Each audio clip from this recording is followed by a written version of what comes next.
પ્રિય દર્શક મિત્રો, સ્તવન કાર્યક્રમમાં હું આપનો આવકાર કરું છું. આ કાર્યક્રમમાં આપણે ઈશ્વરના વચનોનો અભ્યાસ કરી રહ્યા છીએ. બાઇબલની માર્ગદર્શિકા કે રૂપરેખા એક બહુ જ મહત્વપૂર્ણ વિષય છે. તેને જાણ્યા અને સમજ્યા વગર જો આપણે બાઇબલનો અભ્યાસ કરીએ તો જાણે આપણે નકશા વગર ઘર બનાવી રહ્યા હોય તેવું લાગે છે.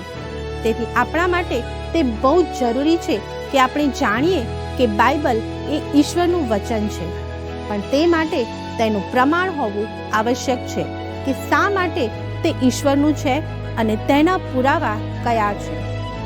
મિત્રો, એક ભવિષ્ય વક્તા જ્યારે ભવિષ્યવાણી કરે છે તો તેના દ્વારા કરવામાં આવેલ ભવિષ્યવાણી પૂરી થઈ છે કે નહીં તે પણ આપણે જોઈશું. તેની ભવિષ્યવાણી પૂરી થવા દ્વારા જ ઈશ્વરના સત્ય વચનની ઓળખ થાય છે. બાઇબલની ઘણી બધી ભવિષ્યવાણીઓ પૂર્ણ થઈ ચૂકી છે અને તેના પ્રમાણો પણ છે. આજે લોકોના જીવનોમાં આવેલ પરિવર્તનો પણ એ વાતની સાક્ષી પૂરે છે કે ઈશ્વરના વચનો દ્વારા જ તેમના જીવનોમાં પરિવર્તનો આવેલ છે. વર્તમાન સમયોમાં આપણી પાસે ઘણા સાધનો ઉપલબ્ધ છે કે જેના દ્વારા આપણે જાતે તપાસ કરી શકીએ છીએ કે ઈશ્વરનું વચન સત્ય છે કે નહીં. ઈશ્વરનો આત્મા આપણા જીવનોમાં વચનોને વાસ્તવિક બનાવે છે. બાઇબલમાં આપણે ઘણા પરિવર્તન પામેલા જીવનોને જોઈએ છીએ જેમણે પ્રભુ ઈસુનો સ્વીકાર કર્યો અને તેમના જીવનો બદલાઈ ગયા. મિત્રો, આજનો અભ્યાસ આપના જીવનમાં પણ અદ્ભુત પરિવર્તન લાવી શકે છે. બાઇબલ ઈશ્વર તરફથી છે તેના 3 કારણો આ પ્રમાણે છે. પહેલું, ભવિષ્યવાણી પૂર્ણ થઈ તેમાં સાચા અને જૂઠા ભવિષ્યવક્તાઓની ઓળખ અને જૂઠી ભવિષ્યવાણીનું પરિણામ. બીજું, પરિવર્તન પામેલું જીવન. અને ત્રીજું, ઈશ્વરનો આત્મા વચનને વાસ્તવિક બનાવે છે. તો ચાલો હવે આપણે ધ્યાનપૂર્વક આજનો અભ્યાસ શરૂ કરીએ.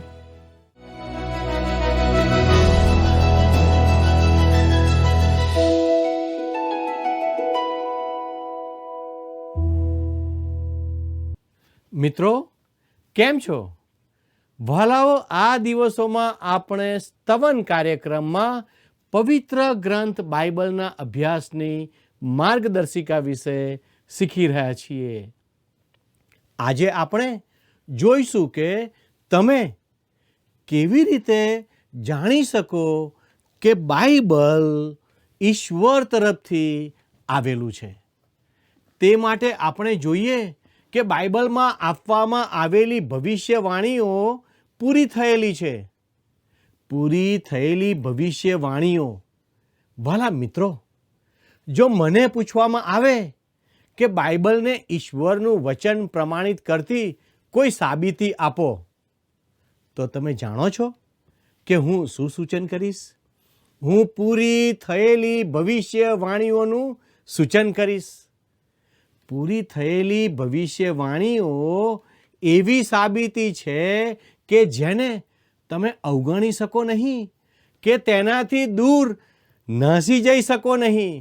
અને પવિત્ર શાસ્ત્ર બાઇબલ તો પૂરી થયેલી ભવિષ્યવાણીઓથી છલકાય છે. જ્યારે શાસ્ત્ર લખાયું ત્યારે તેમાં 1/4 ભવિષ્યવાણીઓ હતી. એટલે કે એવી બાબતો જે ભવિષ્યમાં બનવાની છે. તેમાંથી ખરેખર તો લોકો કલ્પી શકે તે કરતાં વધુ પૂરી થઈ ગઈ છે.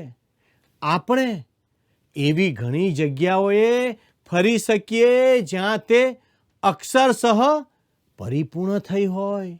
વહાલાઓ, ઉદાહરણ રૂપે મીખા પ્રબોધકે આહાબ રાજાને જણાવ્યું હતું કે જો તે તેના આયોજન પ્રમાણે યુદ્ધ કરવા જશે તો તે હારી જશે અને માર્યો જશે. જો કે આહાબના જૂઠા પ્રબોધકોએ તેને કહ્યું હતું કે તે યુદ્ધમાં જીતશે અને વિજયી રાજા તરીકે પાછો આવશે. આહાબ રાજા મીખા જે કહેતો હતો તેને પસંદ કરતો ન હતો. તેને કારણે તેણે તેને બંદીખાનામાં પૂર્યો અને રોટલી અને પાણીથી તેનું પોષણ કરવાને હુકમ કર્યો, અને જ્યારે તે પાછો આવશે ત્યારે તે તેની કાળજી લેશે એમ કહ્યું. પણ મીખાએ તેને છેલ્લા શબ્દો કીધા, જો તું કોઈ પણ રીતે પાછો આવીશ તો પ્રભુ મારી મારફતે બોલ્યા નથી. સારું, ઈશ્વર તો તેની મારફતે બોલ્યા હતા, કારણ કે આહાબ પાછો આવ્યો નહીં. તે યુદ્ધમાં માર્યો ગયો અને તેનું સૈન્ય યુદ્ધમાં હારી ગયું. તેણે પોતાનો પોશાક બદલી નાખ્યો હતો કે જેથી તેના યુદ્ધમાં માર્યા જવાનો ખતરો ના રહે. યુદ્ધ પૂરું થવા આવ્યું હતું અને એક માણસે અનાયાસે ધનુષ્ય ખેંચીને ઇઝરાયેલના રાજાને કવચના સાંધાની વચમાંથી બાણ માર્યું. તમને ખબર છે તે બાણ પર આહાબનું નામ લખ્યું હશે. તેથી તેણે તેને શોધી કાઢ્યો. તે ચોક્કસ નિશાન પર વાગ્યું. કેમ? કારણ કે મીખા પ્રબોધકે સચોટ ભવિષ્યવાણી કહી હતી. મિત્રો, બીજી જગ્યાએ યશાયા પ્રબોધકે કહ્યું હતું કે આસુરનું સૈન્ય યરૂશાલેમમાં એક પણ બામ છોડશે નહીં, જેના વિશે બીજો રાજાઓ 19:32 કલમ કહે છે.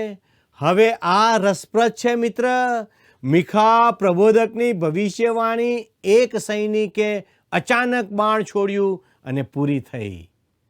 શું તમને એવું નથી લાગતું કે 2 લાખ જેટલા સૈનિકો અને મોટું સૈન્ય કદાચ તેમાંથી કોઈ ઉશ્કેરાઈને કે ખુશ થઈને યરૂશાલેમ તરફ બાણ ફેંકી શકે?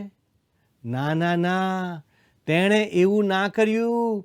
જો શત્રુએ એક બાણ શહેર તરફ માર્યું હોત તો તેઓને ખાતરી થઈ ગઈ હોત કે યશાયા ઈશ્વરના પ્રબોધક નથી, પણ તે ઈશ્વરના પ્રબોધક હતા. તેની ભવિષ્યવાણીએ સ્થાનિક કક્ષાએ પૂરી થઈને તેની સાબિતી આપી. પણ યશાયાએ કહ્યું કે કુંવારી દીકરાને જન્મ આપશે. તેમણે આ ભવિષ્યવાણી અક્ષરશઃ પૂરી થાય તેના 700 વર્ષ પહેલા કહ્યું હતું. અને જો તમને છેલ્લી સાબિતી જોઈતી હોય તો ખ્રિસ્તના પ્રથમ આગમનને લગતી 300 કરતાં વધુ ભવિષ્યવાણીઓ અક્ષરશઃ પરિપૂર્ણ થઈ છે. જ્યારે ઈસુ ખ્રિસ્ત વધસ્તંભે લટકીને મરી રહ્યા હતા ત્યારે જૂના કરારની એક ભવિષ્યવાણી પૂરી ના થઈ? તેમણે મને પીવાને સરખો આપ્યો, જેના વિશે ગીતશાસ્ત્ર 69 અને 21 છે. ઈસુએ કહ્યું, મને તરસ લાગી, અને શત્રુએ જઈને જાતે તે ભવિષ્યવાણી પૂરી કરી. યોહાન 19:28-30 આ બાબત વિશે જણાવવામાં આવ્યું છે. ભાલા મિત્રો, આ બહુ અદ્ભુત બાબત છે. માણસો આવું વિચારી શકે નહીં. પ્રભુ ઈસુના જન્મ પહેલા જૂના કરારમાં તેમના જીવન વિશે 332 ભવિષ્યવાણીઓ ખૂબ ચોકસાઈથી કરવામાં આવી હતી, જે તેમના જીવનમાં સંપૂર્ણપણે અને અક્ષરશઃ પરિપૂર્ણ થઈ. વહાલા દર્શક મિત્રો, બીજું ઉદાહરણ, તેમના જન્મના 150 વર્ષ પહેલા બાઇબલમાં ભવિષ્ય ભાખવામાં આવ્યું હતું કે કોરેશ નામનો માણસ જન્મશે. તે મધ્ય પૂર્વમાં રાજા તરીકે ઉભરી આવશે અને તે બંદીવાસમાં રહેલા યહૂદીઓને છોડી મૂકશે.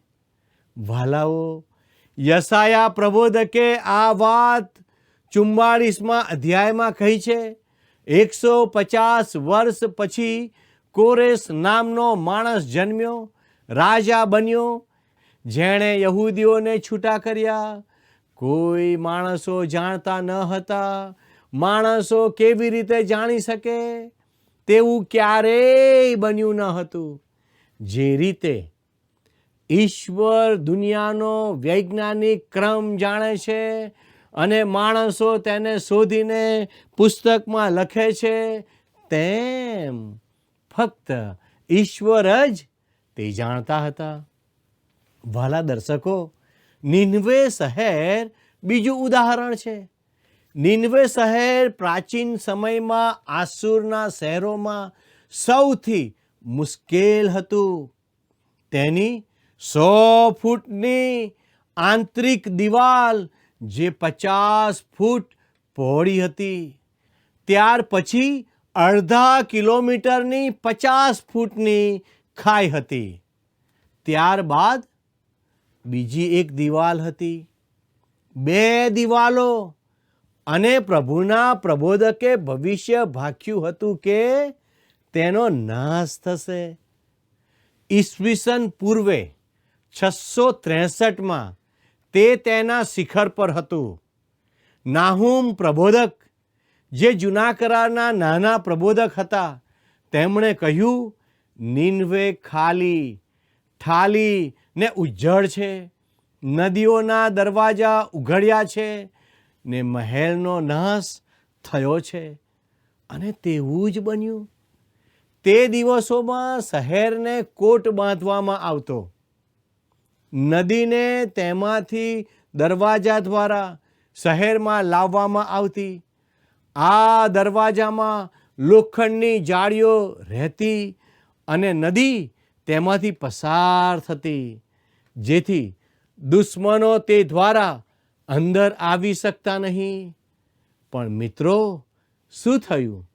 ભારે તોફાન આવ્યું અને ભીષણ પૂર આવ્યું, જે બધા દરવાજાને ઘસડી ગયું. શત્રુઓ આવ્યા, શહેરનો નાશ કર્યો, અને જેમ પ્રબોધકે વર્ષો પહેલા જે કહ્યું હતું તે જ પ્રમાણે થયું. વાલા દર્શક મિત્રો, ઇસ્રાયેલ દેશમાં પ્રબોધકે સાચા રહેવું પડતું. જો તે સાચા ના હોય તો તેને જુઠ્ઠા પ્રબોધક તરીકે મોતની સજા થતી. મિત્રો, ઈશ્વરે તેમના લોકોને સાચા પ્રબોધક અને જુઠ્ઠા પ્રબોધક વચ્ચે તફાવત સમજાવવા માટે કહ્યું હતું. સાચા પ્રબોધકે પ્રથમ તેની સ્થાનિક પરિસ્થિતિ વિશે કહેવાનું હતું, જે યશાયા પ્રબોધકે કર્યું હતું. યશાયા પ્રબોધકે તેમ કર્યું, તેથી લોકોએ તેના પર વિશ્વાસ કર્યો. આજે આપણે ભૂતકાળને જોઈને કહીએ છીએ કે એવું જ થયું હતું. બીજી ઘણી બધી ભવિષ્યવાણીઓ છે. આજે તૂર અને સિદોન જેવા છે, તે વિશે ઈશ્વરના વચનમાં 2500 વર્ષ પહેલાં કહેવામાં આવ્યું હતું. મિસર વિશે ઈશ્વરે જે કહ્યું હતું તેવી સ્થિતિમાં તે આજે છે. આ બધું અદ્ભુત છે.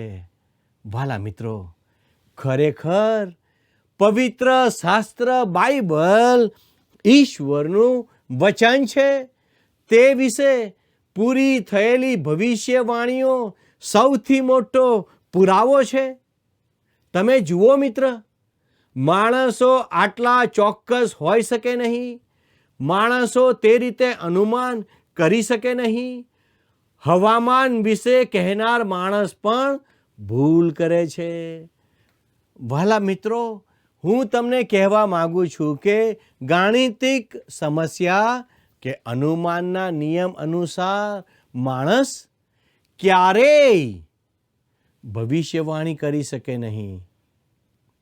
માની લો કે હું અત્યારે ભવિષ્યવાણી કરું અને ઉદાહરણ તરીકે કહું કે તમે જે પણ સ્થળે છો ત્યાં આવતીકાલે વરસાદ પડશે, પણ હું 50% સાચો પડી શકું છું. કારણ કે બેમાંથી એક થવાનું છે. પણ જો હું તેમાં ઉમેરીને કહું કે આવતીકાલે સવારે 9 વાગે વરસાદ પડશે, તો તેમાં અનિશ્ચિતતાનું પરિબળ ઉમેરાશે. પહેલાં મારા સાચા પડવાની શક્યતા 50% હતી. હવે મિત્રો કદાચ 25% જ સાચા પડવાની શક્યતા છે.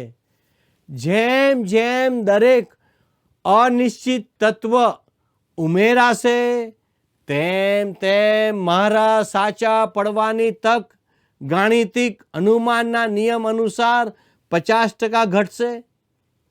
હવે દર્શક મિત્રો, માની લો કે હું ફક્ત એવું નથી કહેતો કે આવતીકાલે સવારે 9 વાગે વરસાદ ચાલુ થશે, પણ વધુમાં કહું છું કે બપોરે 2 વાગે વરસાદ બંધ થઈ જશે. તેને કારણે મારા સાચા પડવાની તકો વધુ 50% ઘટશે, જે તેને વધુ નીચે એટલે 12 કે 13% પર લઈ જશે. શું તમે મારા સાચા પડવા વિશે અનુમાન લગાવી શકો? પણ મિત્રો, માની લો કે જો હું તેમાં વધારે પડતા અનિશ્ચિત તત્વો ઉમેરું તો મારા સાચા પડવાની તક અત્યંત ધૂંધળી પણ નહીં હોય. હું તેવું ના કરી શકું, કારણ તે અશક્ય જેવું હશે. છતાં મારા મિત્ર, ઈશ્વરનું વચન સાચું પડ્યું, એકદમ સચોટ. પવિત્ર શાસ્ત્ર બાઇબલ સંપૂર્ણપણે અશક્યતાના ક્ષેત્રમાં ઊભું છે અને મારા માટે તે ઈશ્વરનું વચન હોવાની સ્પષ્ટ સાબિતી છે. તેની સરખામણી કોઈની સાથે થઈ શકે તેમ નથી.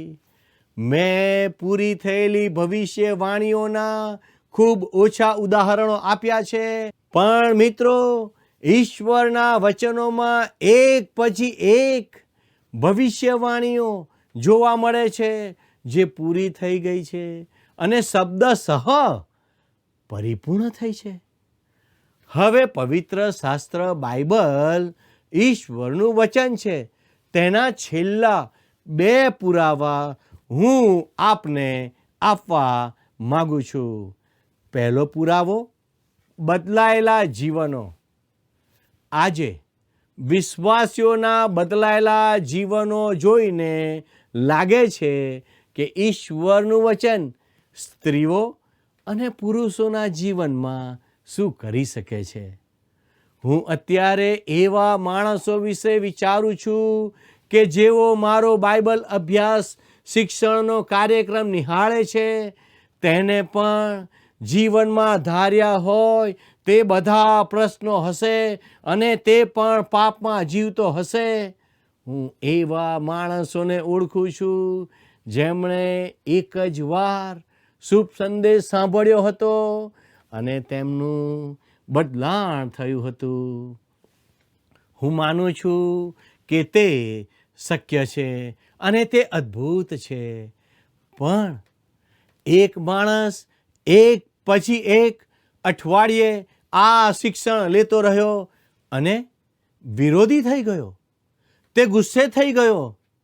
પાછળથી તેણે મને કહ્યું, જ્યારે તમે રોમિયોના પત્રનો અભ્યાસ કરાવતા હતા અને જ્યારે તમે કહ્યું કે તમે પાપી છો, ત્યારે જો તમે મને મળ્યા હોત તો મેં તમારા મોં પર માર્યું હોત અને ખરેખર તેણે મને ઈજા પહોંચાડી હોત. તે મારા કરતાં કદમાં મોટો અને મારા કરતાં જુવાન છે. વાલા મિત્રો, છેવટે તે માણસ ખ્રિસ્ત તરફ ફર્યો. તે જોવું અદ્ભુત છે કે ઈશ્વરે તેના જીવનમાં અદ્ભુત કાર્ય કર્યું છે. તેની આ જ સાક્ષીનું અનેક વાર પુનરાવર્તન થઈ શકે છે. ઈશ્વરના વચનથી જુવાનો અને મોટેરાઓને જીવનમાં હેતુ મળ્યો છે. લગ્ન જીવનો બચી ગયા છે, કુટુંબો ફરીથી એક થયા છે અને વ્યક્તિઓ દારૂ કે કેફી પદાર્થોના સેવનમાંથી મુક્ત થયા છે. લોકો ખ્રિસ્તની પાસે આવવાથી પરિવર્તન પામ્યા છે. વહાલા મિત્રો, જ્યારે મેં બાઇબલ કોલેજમાં અભ્યાસ પૂરો કર્યો તે સમયે હું સુવાર્તાના કાર્ય માટે સમય આપતો હતો અને મેં બાઇબલના રક્ષણનો પ્રયત્ન કર્યો હતો. ખરેખર તો મેં જે પણ સંદેશા આપ્યા તેમાં આ વિષય આવી જતો. મને લાગતું કે જે લોકો બાઇબલમાં ન માનવા માટે પ્રશ્નો કરે છે તે બધાનો જવાબ હું આપી શકું કે જેથી તેઓ વિશ્વાસ કરતા થાય. વહાલા મિત્રો, મને ખબર પડી કે જો હું કોઈ માણસને બુદ્ધિપૂર્વક ચાપખા મારવાનું કામ કરું છું, હું ક્યારેય તેને પ્રભુ માટે જીતી શકીશ નહીં.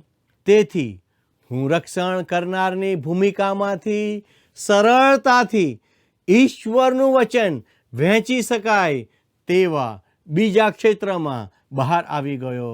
ફક્ત બાઇબલ જ પાપીને સંત બનાવી શકે છે. બીજી બાબત, ઈશ્વરના આત્માએ બાઇબલને વાસ્તવિક બનાવ્યું છે.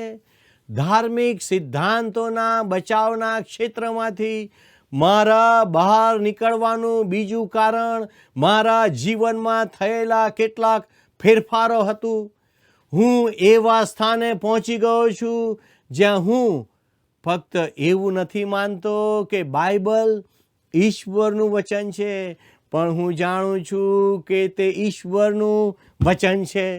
હું જાણું છું કે તે ઈશ્વરનું વચન છે કારણ કે ઈશ્વરના આત્માએ તેને મારા પોતાના હૃદયને જીવનમાં વાસ્તવિક બનાવ્યું છે. આ જ વાત સંત પાઉલ કોલોસ્યોના પત્રમાં કહી રહ્યા છે. તમે સર્વ આત્મિક સમજણ તથા બુદ્ધિમાં દેવની ઈચ્છાના જ્ઞાનથી ભરપૂર થાવ, એ માટે અમે તે સાંભળ્યું છે. તે દિવસથી તમારે માટે પ્રાર્થના તથા વિનંતી કરવાને ચૂકતા નથી. હું આ પણ ઈચ્છું છું, ઈશ્વરનો આત્મા તમારા હૃદયને સમજણ આપે અને તમને બાઇબલ ઈશ્વરનું વચન છે તે સાબિત કરવા પુરાતત્વ વિદ્યા કે બીજા કશાની જરૂર પડે. વહાલા દર્શક મિત્રો, મને વિશ્વાસ છે કે ઈશ્વરનો આત્મા તમારા માટે ઈશ્વરના વચનને ફક્ત વાસ્તવિક બનાવશે, એટલું જ નહીં પણ તેને તમારા જીવનમાં સમાવિષ્ટ કરશે. તે તમને એવી ખાતરી પણ આપશે કે જેથી તમે કહી શકો કે મને ખબર છે કે તે ઈશ્વરનું વચન છે. વહાલા દર્શક મિત્રો, આવો આપણે પ્રાર્થના કરીએ. વહાલા પ્રભુજી, અમે તમારો આભાર માનીએ છીએ કારણ કે તમે મને અને મારા દર્શક મિત્રોને અમારી માતૃભાષામાં પવિત્ર શાસ્ત્ર બાઇબલની ભેટ આપી છે. આ વચનો સમજવાને માટે અમને મદદ કરો. પ્રભુ, અમારા દરેક દર્શક મિત્રોને અમે તમારા હાથોમાં લાવીએ છીએ. એમની સર્વ જરૂરિયાતોને તમે પરિપૂર્ણ કરો. અમારી આ પ્રાર્થના ઈસુના નામમાં માગીએ છીએ, માટે સાંભળો અને સ્વીકાર કરો. આમેન. વહાલા દર્શક મિત્રો, જો તમારે પવિત્ર શાસ્ત્ર બાઇબલ વિશે વધારે માહિતી પ્રાપ્ત કરવી છે તો સ્ક્રીન પર દર્શાવેલ ફોન નંબર ઉપર આપ જરૂરથી ફોન કરશો, જેથી આપને વધારે માહિતી પ્રાપ્ત થશે. ઈશ્વર આજનો આશીર્વાદ આપ સર્વને આપો અને ઈશ્વર આજે આપ સર્વની સાથે રહો. એ જ પ્રાર્થના સાથે હું આપની વિદાય લઉં છું. આમેન. મારા પ્રશ્નોનો જવાબ તું મારી મૂંઝવણનો ઉકેલ તું, મારા પ્રશ્નોનો જવાબ તું, મારી મૂંઝવણનો ઉકેલ તું, મારો ભરોસો તુજ પર રાખીશ હું,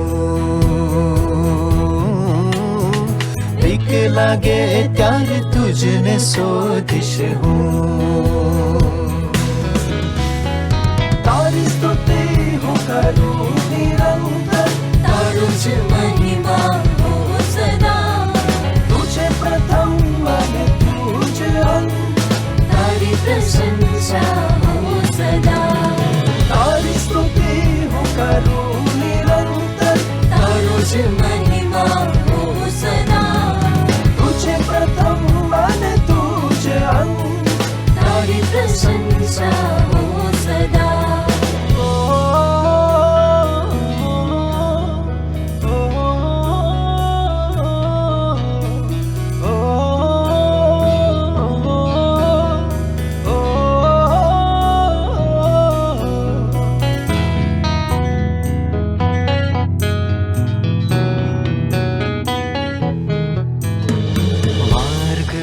જ્યારે દિશે નહીં, અંધકાર ચારે કોર ઘેરી વળે, માર્ગ કોઈ જ્યારે દિશે નહીં, અંધકાર ચારે કોર ઘેરી વળે, મારો ભરોસો તુજ પર રાખીશ હું,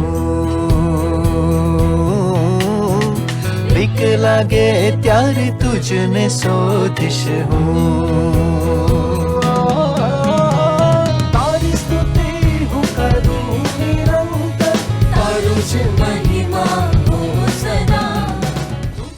મિત્રો, બાઇબલ ઈશ્વરનું વચન છે તે વિશેના 3 કારણો આજે આપણે જોયા. પહેલું, ભવિષ્યવાણીઓ પૂર્ણ થઈ. બીજું, પરિવર્તન પામેલું જીવન. અને ત્રીજું, ઈશ્વરનો આત્મા વચનને વાસ્તવિક બનાવે છે. આ 3 કારણોને જોયા બાદ આજે આપ શું વિચારો છો? શું તમે નથી ઈચ્છતા કે તમે સચ્ચાઈને જાણો અને તેનો સ્વીકાર કરો? તો આવો આપણે ઈશ્વરની સહાય માંગીએ કે આપણે સત્યને ગ્રહણ કરી શકીએ અને એક સાચો નિર્ણય લઈ શકીએ. મિત્રો, જો આપને આજનો બાઇબલ અભ્યાસ ગમ્યો છે અને કંઈક નવું જાણવાનું મળ્યું છે તો અમને પણ તે ચોક્કસ જણાવશો. અમારો સંપર્ક નંબર છે 94 29 37 56 10. આ નંબર પર આપ મિસ કોલ અથવા તો વોટ્સઅપ મેસેજ પણ કરી શકો છો. તમારા પરિવાર અને મિત્ર મંડળને પણ સ્તવન બાઇબલ અભ્યાસમાં જોડાવા વિશે માહિતી આપશો. આજનો પ્રશ્ન છે, કયા પ્રબોધકનું બંદીખાનામાં પાણી અને રોટલીથી પોષણ કરવામાં આવ્યું? એ. યશાયા, બી. મીખા, સી. આમોસ, ડી. દાનિયેલ. મિત્રો, ગત પ્રશ્નનો જવાબ છે બી. 1500 વર્ષ. મિત્રો, આજના પ્રશ્નનો જવાબ અને આપના પ્રતિભાવો અમને જલ્દીથી મોકલી આપશો. આભાર. શું તમને આ કાર્યક્રમ ગમ્યો? અત્યારે જ અમને મિસ કોલ કરો.